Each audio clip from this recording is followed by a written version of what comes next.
we go about life in our own way anyways, but that's not initiation. Initiation means to let go of the mindset that love will structure around me as the masculine.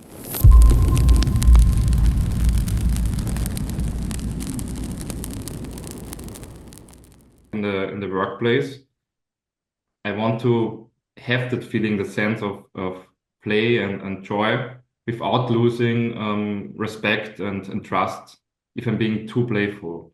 Yeah, how can I embody that? There's no such thing as too playful. The thing is, I love the question because there's one super simple answer to this. As long as you're curious, you're automatically playful. Which means that, yeah, it doesn't make sense, doesn't it? And so, which means that any field that you enter in, any job that you hold, if you have the curiosity driving you about, I don't know, what can I learn here? How can this work out? How can we make this more efficient? How can we make this more relatable to people? Whatever the question is, as long as the curiosity is driving you, you will find it playful. And if you look at the core, my framework, on stage 5.5, on the most masculine of all patterns, the pattern of construction, of structure, how we structure things.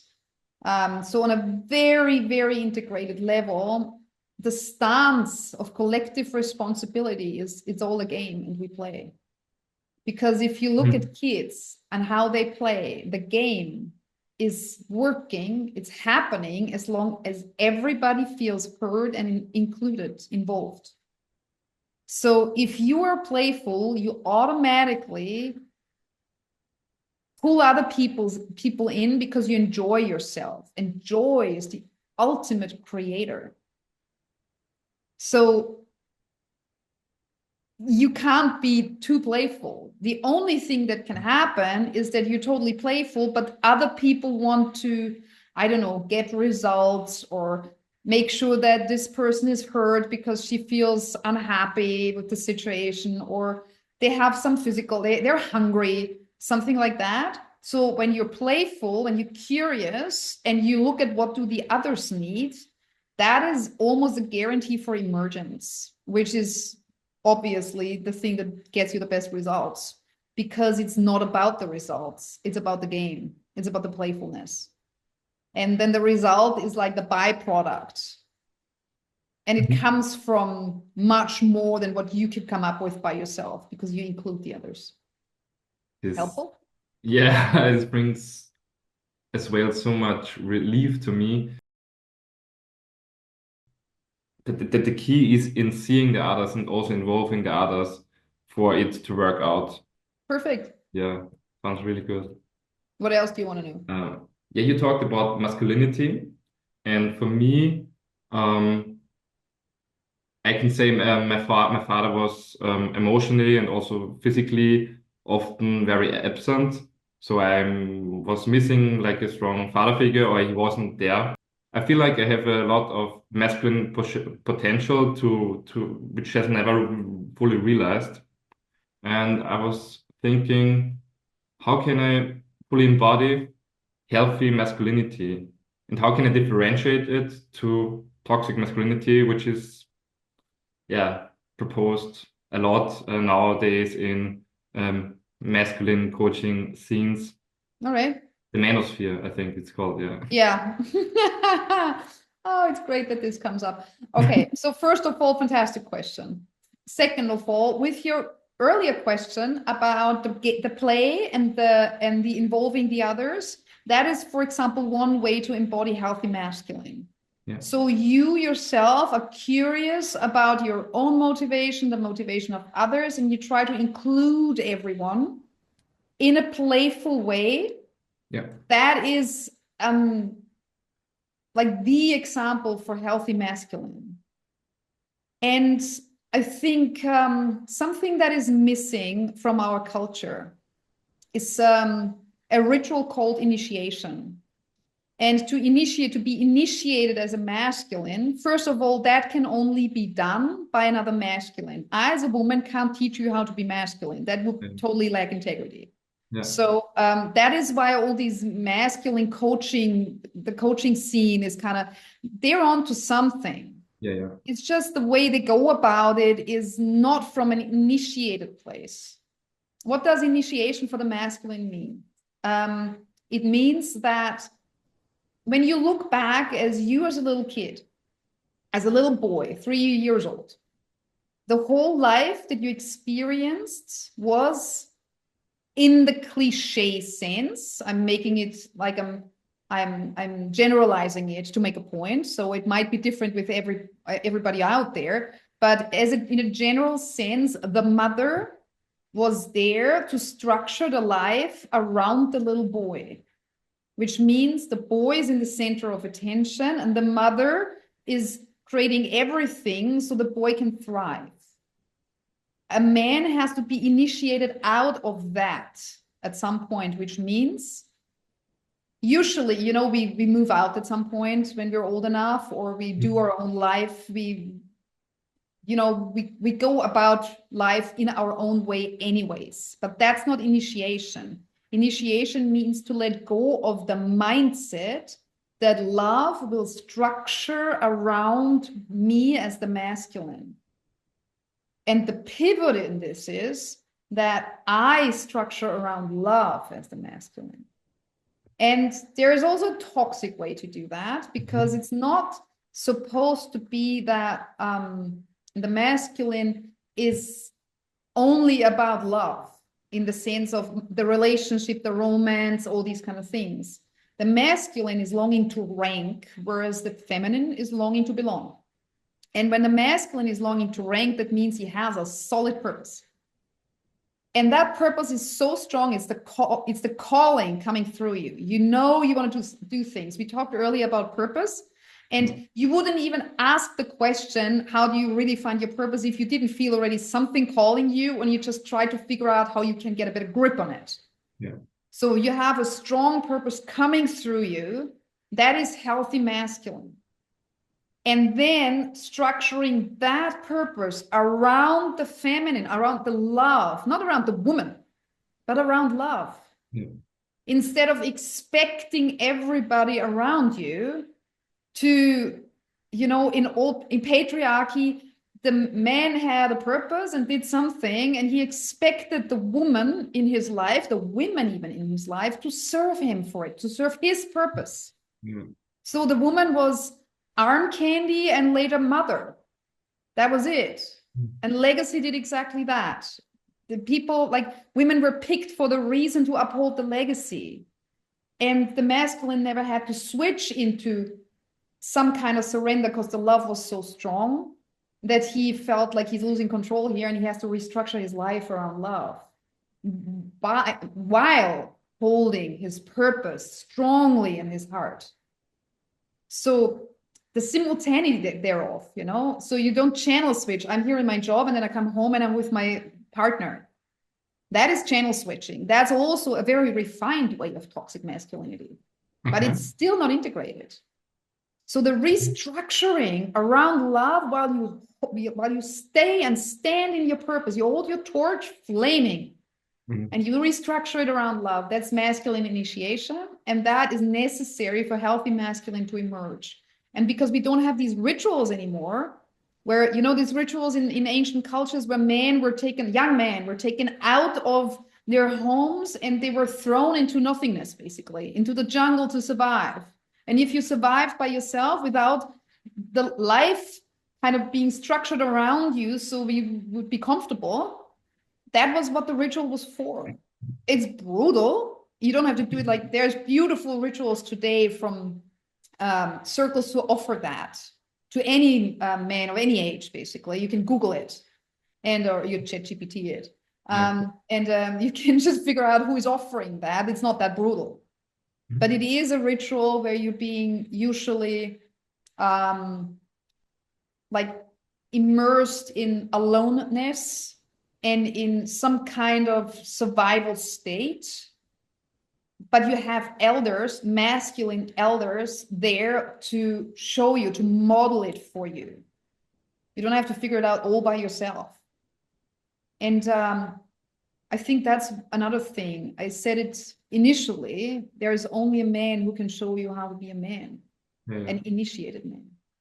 And it's not helping to read books. I would say it's quite a tough thing. You know, it's not an easy thing to initiate, especially if you've not been initiated for a long time. So at your age, it's much simpler than for somebody who is like 50 plus.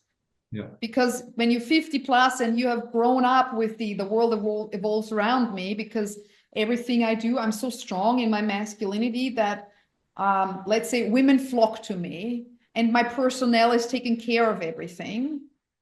That's why this whole scene of toxic masculine in the very privileged layers of society is so strong, because they really have the whole world evolve around them, because they have the resources to create it like that. Maybe now coming from the other side, I think I have a lot of very useful, also feminine traits, and I can be pretty sensitive and feel a lot, and also really intensely. On the one hand, it can be very useful, but I'm still quite not sure how to use it in a very fruitful way, without getting overwhelmed, overstimulated. Maybe you can give me some insights into that. All right. So overwhelm is something we are all confronted with, because we live in a context where we're constantly flooded with information. And because of that, what we need to learn is resilience. And resilience is basically containment in that sense, as in, can I stay online while I'm being flooded with information? What does that mean to stay online? So can I stay with myself, or do I have to avoid, suppress, run away from it? And staying with what is there is simply soothing yourself. You're basically parenting yourself. So if you have an emotion coming up, or if, like many emotions, usually it's not just I have an emotion, like it's just stuff. And we're like, oh my God, we feel stressed. We feel like too much is going on. It feels foggy, these all kinds of simultaneities are happening, and it's hard to stay clear and focused. And this is how we usually perceive it. And then we just tire out. Our body chemistry is, unbalanced and all these kind of things. So the best thing to do is to drop into your body and ask yourself, that's actually a feminine practice. And it's super good also for the masculine, because you're structuring your emotions, you're riverbanking it. So what you can ask yourself, it's the practice is called right now I feel. So you just ask yourself, okay, right now I feel, and then you watch what comes up just physically. So right now my nose is itchy. Okay. Then I'm hungry, I haven't eaten enough. Then actually my foot is falling asleep, my leg is falling asleep, so I'm gonna sit a bit differently. See, this is how you do it. And you see, okay, this, and you stay with it a bit. So feel really into it. Like for 2-3 minutes, when you feel like, okay, physically, I've checked through, then you do the same thing emotionally. You ask yourself again, okay, right now I feel, what do I feel? I'm curious. This is a gorgeous situation between the two of us. So I'm curious what else you will come up with. Then also, I am hopeful that what we're doing here is of service to others too. The next emotion that I have, let me feel into it. I feel both curious and a bit under pressure, because I have to create so much content at the moment. And this is both joyful, and at the same time, it's stressing me a bit. See, that's what I'm doing. So, and then also I know later today, my kid is coming home, and I'm looking forward to have her back because she's so fun to be with.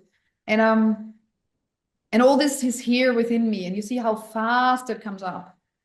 And I was super fast now because I can feel into it immediately and let go again. But I'm very practiced. So you want to be a bit slower. Yeah. Also just for demonstration purposes, I kind of did it the fast way. But what you want to do is you want to feel it come up, and then, okay. And then how long does it stay when I really let it come up? For example, the thing with them having to create a lot of content. If I really let that come up, I'm like, God, I'm so loving to do this. And at the same time, I'm like, ooh, tomorrow the next LinkedIn post has to go out. So it's kind of stressful. And I'm like, okay, if I stay with the simultaneity of, but I so love this, but it's time. No, I still have enough time. So you see your inner parts starting to argue with each other, and you just stay with it and watch it. You observe. And that is basically staying with content that's within you. And that's how you build resilience, because you don't avoid it and you don't suppress it. And when it comes to leadership in your purpose, that is this kind of presence with yourself is training you to stay present when there is a lot of people wanting a lot of things from you at the same time, and you want to play. Yeah. Because you need to feel, okay, he is nervous, she's excited, she is tired, he wants to have a result. How do I integrate all these different states that the people hold in their body? And that's just the one state that's at the forefront. Behind that is 17 other states. And the reason why you're overwhelmed a lot is because you're a very receptive person. You feel well. So if you're in a space with people who cannot contain themselves well, they basically just leak their emotions out all the time. And then if you're in a space with them and you come home, you're just tired because everybody's pushing the stuff into the space, wants to be seen here, wants to be heard there, wants to get this result, wants to have the appreciation, etc., etc. Wants to get stuff done so they can check it off their list and feel next. And that accumulation of stuff outside, you have no chance of holding it when you don't know how to do it inside. For me, also getting to know my feeling and staying strong with my boundaries helped me a lot with this kind of overwhelm from the outside. Yes. So do I understand it correctly that now I am in control of how much I feel the others, how much I can see and hear the others. So I am choosing consciously when to do that and be in this healthy masculinity. Is it kind of like that? That's basically how you grow into more and more. Exactly. Like boundaries are where you meet each other. So boundaries are not a clear no, but it's like that zone where you meet. If you have healthy boundaries and somebody else has healthy boundaries, you're like, okay, this is where we interface. And to develop healthy boundaries means that you know what you can actually hold and what is too much. And then to learn how to say no without having to say no. There's this one thing that you can say, somebody's coming, say, Ken, blah, blah, blah, blah, blah, and you just say, no, sorry, I don't have the capacities right now. But ideally, you behave in a way that people don't even ask you if you don't have more to give. Mm-hmm. And that is when you have the boundaries so very strongly embodied. For example, most people don't ask me anymore if I want to go to this particular place on a Sunday morning where all my friends usually gathered. And also, sometimes you are in situations and people who know you, they experience you being, let's say, unamused, queen-like, and they realize that was not fun for you, so they don't ask you anymore. Mm-hmm. So there's different reasons, but eventually it's you just being very much in integrity with your standards. And your standards are not it's not about having high standards. It's about having clear standards. And your standards are basically your boundaries that are so solid that you don't have to point to them anymore. Hey, these are my standards. These are my boundaries. They are very clear that people know with what they can approach you and with what they can't approach you. And the issue is we are all in this society trained to be pleasers. Yeah. And to not be impolite and at the same time be clearly boundaried is an art form. It's a learning process. Yeah. But I wouldn't say anybody calls me uncharming or rude. I still have my boundaries very clear. But that took me a long time. I missed out on that aspect of the boundaries, the clarity aspect, because I thought you have to have like strong and solid and be kind of assertive or just strong if you follow through with it. But also it's about clarity and also integrity because you follow your own word or your own values or your own boundaries in that sense. Exactly. Absolutely. The clarity is, Brené Brown says it beautifully, clear is kind. The clearer you are, the less you have to be harsh, because when you do something and they get angry with you, their boundary was basically back there, but they didn't say it early enough. And if you can say, I don't appreciate this and this, can you please? Then the person will say, oh, sorry, I didn't know. I said, yeah, it's fine. That's why I'm telling you, don't worry about it. Let's just do it differently. People will apologize and shift. There, simple.